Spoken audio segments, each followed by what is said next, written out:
இணைந்திருக்கிறீர்கள். கடந்த நிகழ்ச்சியில் சில அமைப்புகள் ஒன்று கூடி அஹ்மதியா முஸ்லிம் ஜமாத்தினரை காஃபிர் என்று ஃபத்வா கொடுத்திருக்கிறார்கள். இது தொடர்பாக விரிவான முறையில் நாம் அலசினோம். ஹதரத் முஹம்மது நபி ஸல்லல்லாஹு அலைஹி வஸல்லம் அவர்கள் லா இலாஹ இல்லல்லாஹ் என்று ஒருவர் சொன்னால் அவர் முஸ்லீம் என்று தீர்ப்பு வழங்கி இருக்கின்ற நிலையில் லா இலாஹ இல்லல்லாஹ் முஹம்மது ரசூலுல்லாஹ் என்று சொல்லுகின்ற அஹ்மதியா முஸ்லிம் ஜமாத்தினரை பார்த்து காஃபிர் என்று சில அமைப்புகள் ஒன்று கூடி தீர்ப்பு வழங்கி இருப்பது ஒரு வினோதமான தீர்ப்பு என்பதை பற்றியெல்லாம் கடந்த நிகழ்ச்சியில் நாம் விரிவான முறையில் அலசியிருந்தோம். இப்போது நாம் இந்த நிகழ்ச்சியின் வாயிலாக முஸ்லீம் யார், முஸ்லீம் என்பதற்குரிய இலக்கணம் என்ன என்பதை மக்களுக்கு நாம் தெளிவுபடுத்த கடமைப்பட்டவர்களாக இருக்கிறோம். ஏனென்றால் சில அமைப்புகள் அவர்களிடையே ஆயிர கருத்து வேறுபாடுகள் இருக்கிறது. அவர்களில் ஒருவர் மற்றொருவருக்கு எதிராக காஃபிர் ஃபத்வா கொடுத்துக் கொண்டிருக்கிறார்கள். ஒருவர் மற்றொருவருக்கு பின்னால் தொழ முடியாத நிலை இருக்குது. இவருக்கு பின்னால் நான் இருந்து தொழ மாட்டேன், இவரை விரலை ஆட்டுபவர், இவர் மதவுகளை பின்பற்றாதவர், இவர் தலையில் தொப்பி போடாதவர் என்றெல்லாம் பல வித்தியாசங்களை வேற்றுமைகளை அவர்களுக்கிடையே வைத்துக் கொண்டு நாங்கள் எல்லாம் ஒற்றுமையாக இருக்கிறோம் என்கின்ற ஒரு பாவலாவை காட்டிக்கொண்டு அஹ்மதியா முஸ்லிம் ஜமாத்தினரை காதியானிகளை காஃபிர் என்று நாங்கள் ஃபத்வா கொடுத்து விட்டோம் என்று ஒரு தீர்மானத்தை நிறைவேற்றி அது சில முஸ்லிம் பத்திரிகைகளும் அதனை ஒரு பெரிதுபடுத்தி எழுதியிருப்பதை சமீபத்தில் நாம் பார்த்தோம். எனவே விரிவான முறையில் கடந்த நிகழ்ச்சியில் நாம் விவாதித்திருக்கிறோம். இப்போது நாம் மக்கள் இதனை பார்த்துக் கொண்டிருக்கிறார்கள். நடுநிலையாளர்களாக இருந்து சிந்திக்கக்கூடியவர்களாக இஸ்லாமிய உம்மத் இருக்கிறது. இப்படி இவர்கள் சிந்திக்கக்கூடிய மக்களாக இருக்கின்ற பொழுது இவர்களிலே பலரும் நம்மை பார்த்து கேட்கிறார்கள், இப்படிப்பட்ட ஃபத்வாக்கள் கொடுக்கக்கூடிய உரிமை இவர்களுக்கு எங்கிருந்து வந்தது? ரசூல் ஸல்லல்லாஹு அலைஹி வஸல்லம் அவர்களிடத்தில் அப்படிப்பட்ட ஒரு முன்மாதிரி இல்லை, குர்ஆனில் அதற்கு எந்த விதமான ஆதாரமும் இல்லை. அப்படி இல்லாத ஒரு விஷயத்தை இவர்கள் எல்லாம் ஒன்று சேர்ந்து கொடுத்திருக்கிறார்கள் என்று வேடிக்கையாக பல சகோதரர்களும் பேசிக் கொண்டிருப்பதை நாம் பார்த்துக் கொண்டிருக்கிறோம். எனவே இந்த நிகழ்ச்சியின் வாயிலாக முஸ்லீம் என்றால் யார், முஸ்லீமுக்குரிய இலக்கணம் என்ன என்பதை நாம் முதலில் மக்களுக்கு தெளிவுபடுத்தினால் மிகவும் நன்றாக இருக்கும். முஸ்லிம் என்றால் அதுக்கு என்ன இலக்கணம் என்று கூறுவதற்கு உரிமை உள்ளது ஹஜரத் முஹம்மது முஸ்தபா ஸல்லல்லாஹு அலைஹி வஸல்லம் அவர்களுக்காகும். ஆனா காஃபிர் என்பதுக்கு ஒரு இலக்கணமும் இருக்குது. அல் குஃப்ரு மில்லத்தும் வாஹிதா, குஃப்ர் எல்லாமே ஒற்றுமையுடன் இருக்கும். ரசூலுல்லாஹி ஸல்லல்லாஹு அலைஹி வஸல்லம் காலத்தில் அஹ்ஸாபு யுத்தம் நடைபெறும் போது அனைத்து காஃபிர்களும் ஒன்றாக சேர்ந்து நாம் அனைத்து மக்களும் முஹம்மதினுடைய தீனுக்கு எதிராக ஒன்றாக இருக்கின்றோம் என்று சொன்னார்கள். அதே போன்று எப்பொழுதும் குஃபர் அல் குஃப்ரு மில்லத்தும் வாஹிதா, குஃபர் ஒரே ஒரு மார்க்கம், ஒற்றுமையுடன் இருக்கும் என்று சொல்லப்பட்டுள்ளது. ஆனா முஸ்லிம் எப்படி இருக்கும், முஸ்லிம் என்பதுக்கு என்ன இலக்கணம் என்று ரசூலுல்லாஹி ஸல்லல்லாஹு அலைஹி வஸல்லம் கூறியதாக புகாரியில் இவ்வாறு ஒரு ஹதீஸ் வருகின்றது. மன் ஸல்லா ஸலாத்தனா வஸ்தக்பல கிப்லத்தனா வ அகல ஸபீஹத்தனா ஃபதாலிகல் முஸ்லிம். எவர் நம்மை போல் தொழுவாரோ, நம்முடைய கிபிலாவை முன்னோக்கி நிற்பாரோ, மேலும் நாம் அறுத்ததை புசிப்பாரோ அவர் முஸ்லிம். லஹு ஜிம்மத்துல்லாஹி வ ஜிம்மத்து ரசூலிஹி. அவர் முஸ்லிம் என்பதற்கு அல்லாஹ்வும் அவனுடைய தூதரும் பொறுப்பேற்கின்றனர். ஃபலா துஃபிருல்லாஹ ஃபீ ஜிம்மத்திஹி. அப்பொறுப்பு தொடர்பாக நீங்கள் மக்களை ஏமாற்றாதீர்கள். அப்ப அல்லாஹ்வும் அவனுடைய ரசூலும் கேரண்டி பொறுப்பெடுத்தா முஸ்லிம்கள். யாரு நம்மை போல் தொழுகிறாரோ, யாரு நம்முடைய கிபிலையை முன்னோக்கி நிற்பாரோ, யாரு நாம் அறுத்ததை புசிப்பாரோ அவங்கள் முஸ்லிம்கள். அதுக்கு அல்லாஹ்வும் அவனுடைய ரசூலினுடைய கேரண்டி இருக்கிறது. அந்த கேரண்டியை நீங்கள் ஏமாற்றாதீர்கள் என்றும் ரசூலுல்லாஹி ஸல்லல்லாஹு அலைஹி வஸல்லம் கூறினார்கள். அப்பொழுது நாங்கள் அஹ்மதிகள் முஸ்லிம்கள் ரசூலுல்லாஹி ஸல்லல்லாஹு அலைஹி வஸல்லம் என்ன தொழுகை கற்றுத்தந்தாரோ அந்த தொழுகை தான் தொழுகிறோம். எந்த கிபிலாவை முன்னோக்கி ரசூலுல்லாஹி ஸல்லல்லாஹு அலைஹி வஸல்லம் முஸ்லிம்களும் தொழுகிறாரோ அந்த கிபிலாவை முன்னோக்கி தான் நாம் தொழுகிறோம். முஸ்லிம்களுடைய உணவு விஷயங்களில் என்னவெல்லாம் அவர் எடுக்கிறாரோ அதான் நாங்களும் எடுத்துக்கொண்டிருக்கிறோம். அப்பொழுது எங்களுக்கு அல்லாஹ்வினுடையும் அவனுடைய ரசூலினுடையும் பொறுப்பு இருக்கிறது, நாங்கள் முஸ்லிம்கள் என்பதற்கு. குர்ஆனில் முஸ்லிமினுடைய இலக்கணம் இவ்வாறு வந்திருக்கு. குல் இன்ன ஸலாத்தி வ நுசுகி வ மஹ்யாய வ மமாத்தி லில்லாஹி ரப்பில் ஆலமீன். சூரா அன்ஆம் 163வது வசனம்.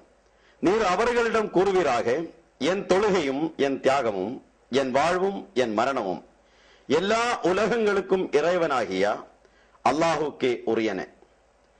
லா ஷரீக லஹு வ பிதாலிக உமிர்து. அவனுக்கு இணையே இல்லை, அவ்வாறே எனக்கு கட்டளையிடப்பட்டுள்ளது.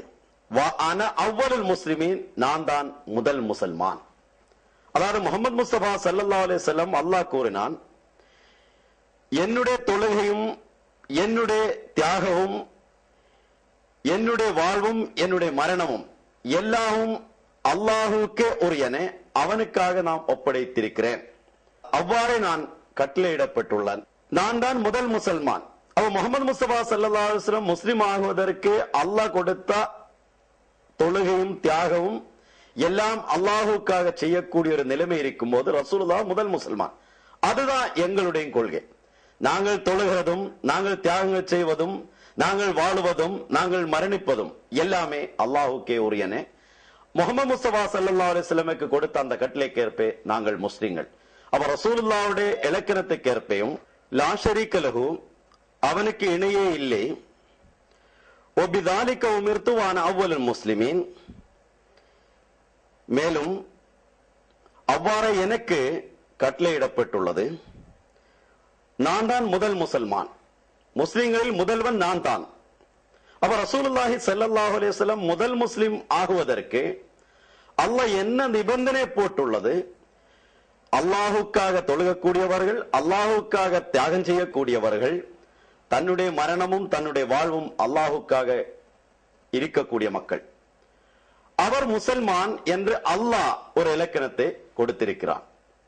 அதே போன்று முஹம்மது முஸ்தபா ஸல்லல்லாஹு அலைஹி வஸல்லம் அதே இலக்கணம் சொன்னதாக ஹதீஸில் வந்தது. இதற்கு முன் நான் எடுத்து வைத்திருக்கிறோம்.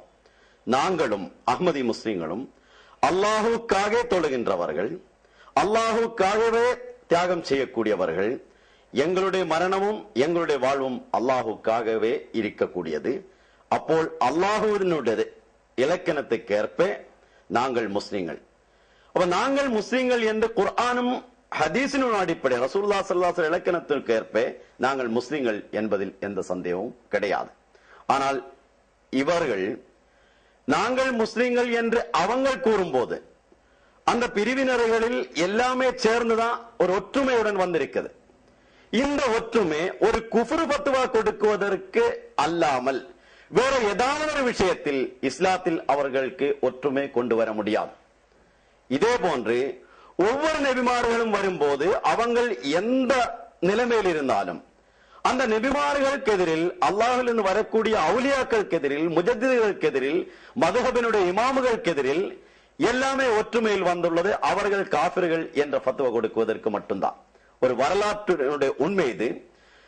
வரக்கூடிய அல்லாஹ்விலிருந்து வரக்கூடிய மக்கள் நன்மக்களுக்கு எதிராக குஃப்ர் ஃபத்வா கொடுக்குவதற்கு மட்டும்தான் அன்னைக்கு இருக்கக்கூடிய உலமாக்கள் என்று சொல்லக்கூடிய மௌலவிமார்கள் ஒற்றுமையில் வந்துள்ளது.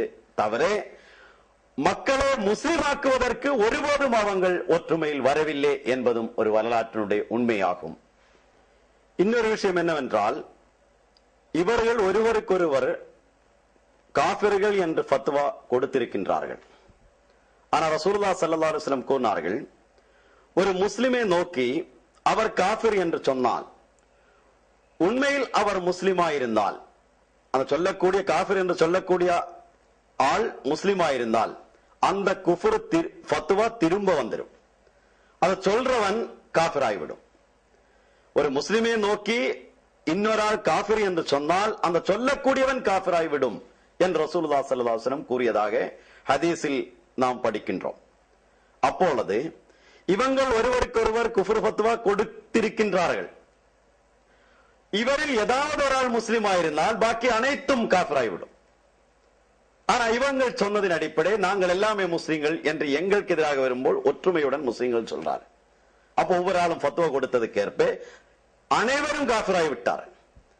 அப்போ காஃபிர்கள் எல்லாமே சேர்ந்து எங்களுக்கு ஃபத்வா கொடுக்கிறார்கள், நீங்கள் காஃபிர்கள் என்று. இப்ப இந்துக்கள் எல்லாமே சேர்ந்து ஒரு முஸ்லீம் பிரிவினருக்கு நீங்கள் காஃபிர்கள் என்று ஃபத்வா கொடுத்தா எவ்வாறு இருக்கும்?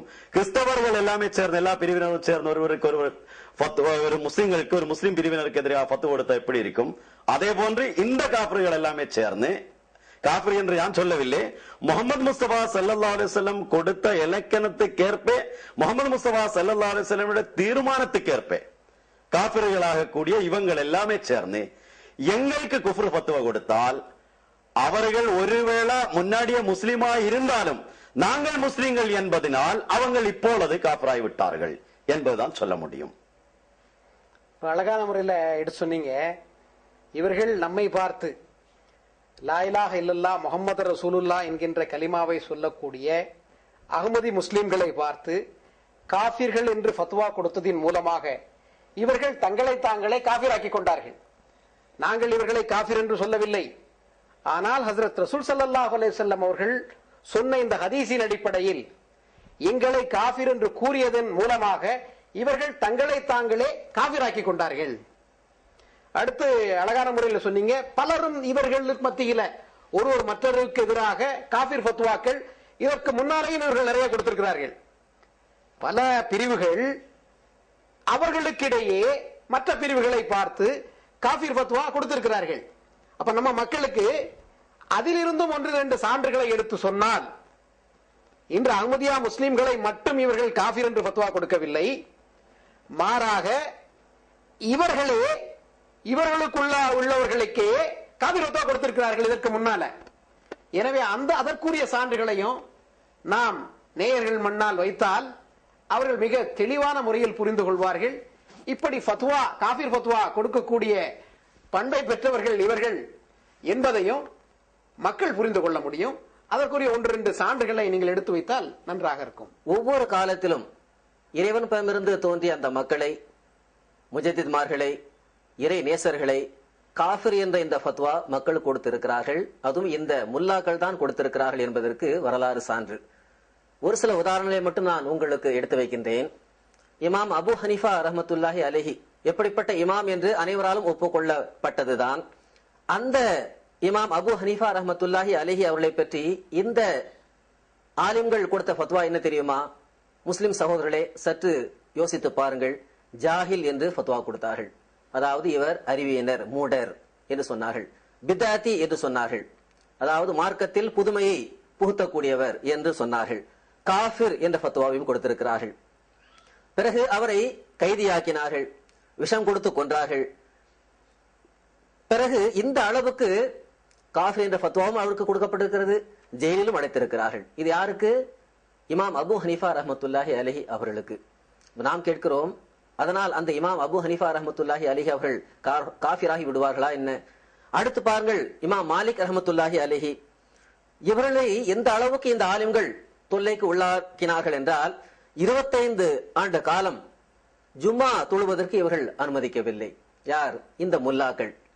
எப்படிப்பட்ட குண இயல்புகளை கொண்ட இந்த முல்லாக்கள் எல்லாம் சேர்ந்து இன்று அஹ்மதியா முஸ்லிம் ஜமாத்தே காஃபிர் என்று ஃபத்வா கொடுத்திருக்கிறார்களோ, அப்படிப்பட்ட குண இயல்புகளை கொண்ட அந்த காலத்து ஆலிம்கள் தான் இமாம் மாலிக்கு இப்படிப்பட்ட ஒரு தண்டனை கொடுத்தார்கள். 25 ஆண்டு காலமாக ஜும்மா தொழ விடவில்லை. அடுத்து அவர்களையும் இவர்கள் கைதாக்கி கையை அவர்கள் கட்டி போட்டார்கள். அதன் மூலமாக அவருடைய மணிக்கட்டே உடைந்து விட்டது என்று நாம் வரலாற்றில் பார்க்க முடிகின்றது. பிறகு 70 கஜ தூரம் வரை அவர்களை எடுத்துச் சென்றார்கள். நகரத்தில் அவர்கள் சுற்றி வர செய்தார்கள். இதெல்லாம் இமாம் மாலிக் ரஹமத்துல்லாஹி அவர்களுக்கு இந்த முல்லாக்கள் கொடுத்த தண்டனை. அடுத்து இமாம் ஷாஃபி ரஹமத்துல்லாஹி அலைஹி அவர்களை பற்றி இந்த முல்லாக்கள், இந்த ஆலிம்கள் சொன்ன ஃபத்வா என்ன தெரியுமா? முஸ்லிம் சகோதரர்களே, சற்று சிந்தனை செய்து பாருங்கள். இவர் இப்லீஸை விட மிக கூடியவர் என்று இமாம் ஷாஃபி ரஹமத்துல்லாஹி அலைஹி அவர்களை பார்த்து இந்த மக்கள் சொன்னார்கள், இந்த முல்லாக்கள் தான் சொன்னார்கள். பிறகு மிஸ்ர், ஈராக் போன்ற ஆலிம்களுடைய ஃபத்வாவும் அதற்கு இருக்கிறது. பிறகு அவர்களை யமனிலிருந்து பக்தாத் வரை நடத்தி கூட்டி சென்றார்கள். பிறகு அவர் மீது துப்பினார்கள். பிறகு அவர்கள் மீது மிகவும் வசைமாறி பொழிந்தார்கள். இதெல்லாம் இமாம் ஷாஃபி ரஹமத்துல்லாஹி அலிஹி அவர்களுக்கு இந்த முல்லாக்கள் செய்த கொடுமைகள். அதே போன்று இமாம் ஹம்பல் ரஹமத்துல்லாஹி அலிஹி அவர்களுக்கு இந்த அளவுக்கு தொல்லைகளை கொடுத்தார்கள் என்றால், அவர்களையும் சங்கிலியால் கட்டி, காலில் சங்கிலியை கட்டி அவர்கள் கூட்டத்திற்கு அழைத்து வந்தார்கள். மக்கள் மத்தியில், மக்கள் அமர்ந்திருக்கின்ற அந்த நேரத்தில் காலில் சங்கிலி போட்டு அவர்கள் அழைத்து வந்தார்கள். பிறகு அவர் மீது துப்பினார்கள், இந்த இமாம் ஹம்பல் ரஹமத்துல்லாஹி அலிஹி அவர்கள் மீது. பிறகு வசைமாறி பொழிந்தார்கள். இதெல்லாம்